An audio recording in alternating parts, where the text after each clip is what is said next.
안녕하세요. 저는 30대 후반의 남자입니다.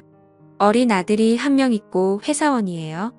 화목할 줄만 알았던 결혼 생활이었는데 어느 순간부터 저와 아내의 사이가 예전 같지 않다는 걸 느꼈습니다.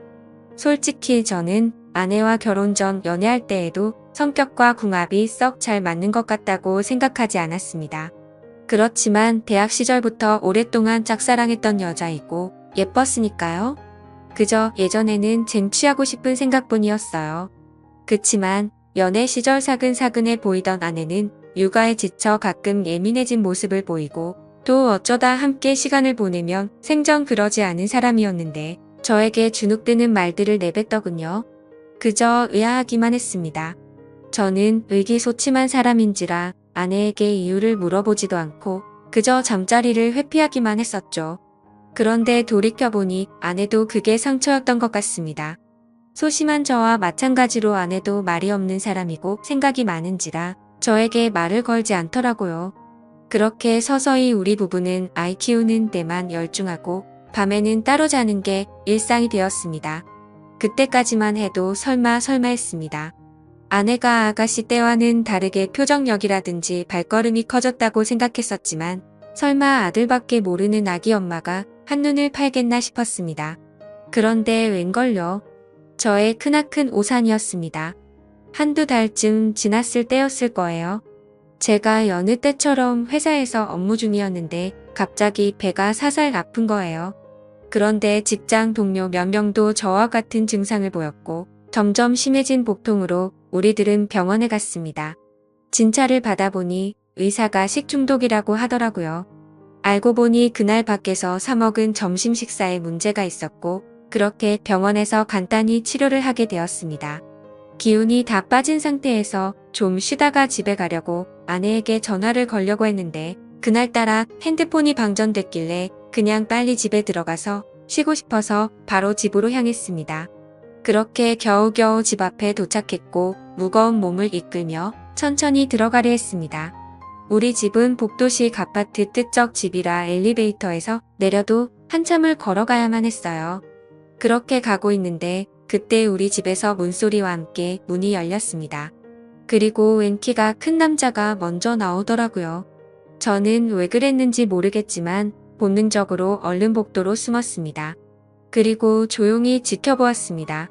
그 남자 뒤에는 제 아내가 따라 나왔고 주변을 살피더니 둘이서 재빠르게 뽀뽀를 하고 포옹을 하더라고요. 그리고 인사를 하더군요. 그 모습을 보자 뭔가 머릿속을 스치면서 손이 부들부들 떨리고 화가 치밀어 올랐습니다. 머릿속이 하얘졌지만 침착함을 유지했습니다. 일단 뭔 일인지 스스로 알아봐야 될 것 같았어요. 그 남자가 엘리베이터를 타고 내려가서 차 타는 법까지 지켜본 후 저는 제 차로 갔습니다. 바로 들어가면 아내가 걸린 거 아닌가 하고 눈치챘거든요. 한 1시간 정도 지났을까요? 저는 오만 가지 생각을 하고 찝찝한 기분 상태로 집에 들어갔습니다. 들어가니 역시 놀란 표정의 아내가 약간 말을 더듬으면서 묻더라고요. 이 시간에 연락도 없이 웬일이야? 응, 점심 먹은 게 탈이 나서 그게 식중독이라네. 병원에서 치료받고 오는 길이야. 여보 그럴 거면 연락을 줘야지. 다음에는 연락부터 해. 나 깜짝 놀라잖아. 알았지? 아니 당신은 내가 아픈 것보다 연락 안 하고 들어와서 놀란 본인이 더 중요해. 너무하는 거 아니야? 애정이 없어져도 그렇지. 아픈 남편을 걱정하기는커녕 본인 바람핀 거 들킬까봐 점점 긍긍하는 게 꼴 보기 싫어서 큰 소리를 쳤던 것 같아요. 알겠어 라는 그냥 놀라서 한 말이야. 근데 제가 사는 이 집에 외간 남자를 들인 아내를 도저히 용서할 수 없겠더라고요. 저는 누워서 아내의 바람을 수면 위로 드러낼 방법들을 생각했습니다. 일단 아내의 핸드폰과 아내의 블랙박스를 통해 증거를 모아야 했어요. 제일 먼저 떠오른 게 핸드폰인데 아파서 냄새에 예민하니까 화장실 청소를 좀 해달라고 했습니다. 아내는 평소 같으면 표정이 안 좋았을 텐데 아까 저에게 좀 미안했는지 바로 알았다고 하더군요. 아내가 화장실 청소를 하는 사이 저는 얼른 아내의 핸드폰을 열어보았습니다. 보니까 비밀번호로 잠겨 있더라고요. 순간 멍해졌지만 아이 생일을 입력하니 바로 되더군요. 허술하게 잠금해 놓은 덕분에 저는 적나라 한 아내의 일탈을 엿볼 수 있었습니다. 대화창을 열어보았는데 아주 가관도 아니더군요. 아까 그 남자와 나눈 대화에서 저급한 내용들이 너저분히 있었고 제 아내가 맞나 싶을 정도였어요. 이건 뭐 대화 내용과 관심사가 오로지 그것에 관한 것뿐이더군요. 그리고 얼마나 만족한 남자인지 아내가 그 칭찬을 자꾸 했더라고요. 순간 더 화가 났습니다. 그런데 충격은 거기서 그치지 않았네요.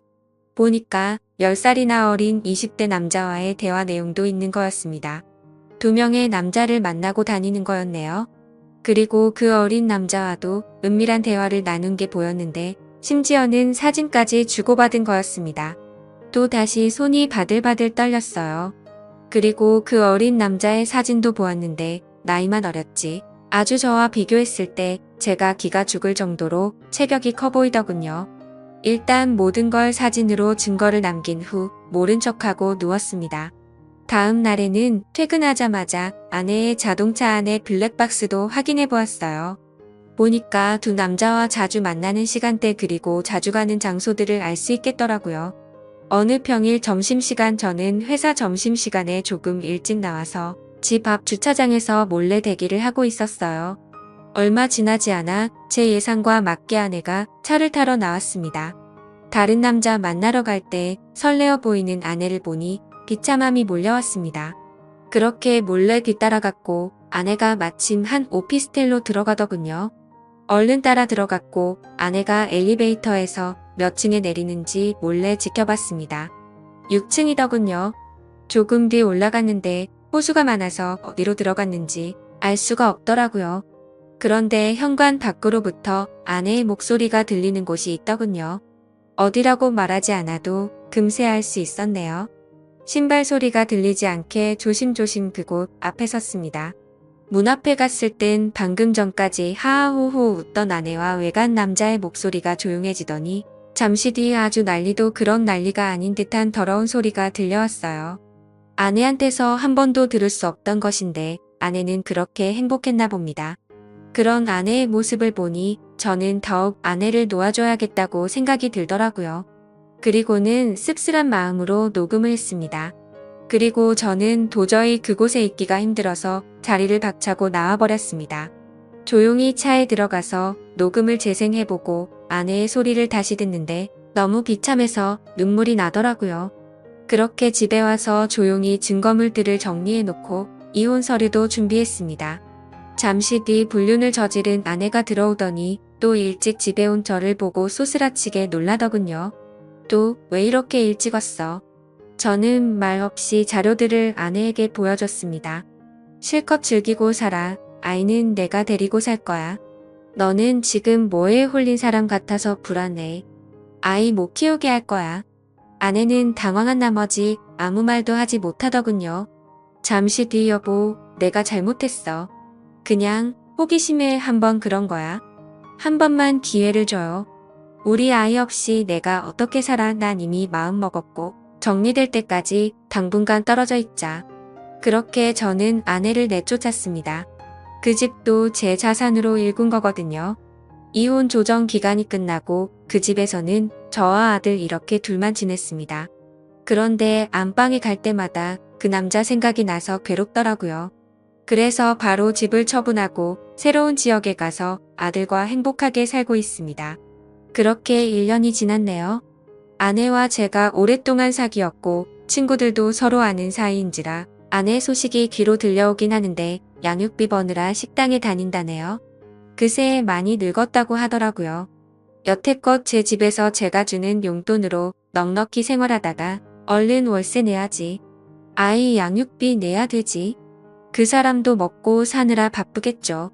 또 대단한 남자들만 골라 만나는데 그 와중에 연애할 때 돈도 드니까 돈 많이 벌어야겠더라고요. 차라리 빨리 알게 된 게 다행이라고도 생각드네요. 갈라섰으니 저도 저와 잘 맞는 사람 만나서 연애나 하려고요. 저와 비슷한 경험 있으신 분들 모두들 힘내시고 새롭게 희망을 가지시길 바랍니다. 오늘의 사연은 여기까지입니다.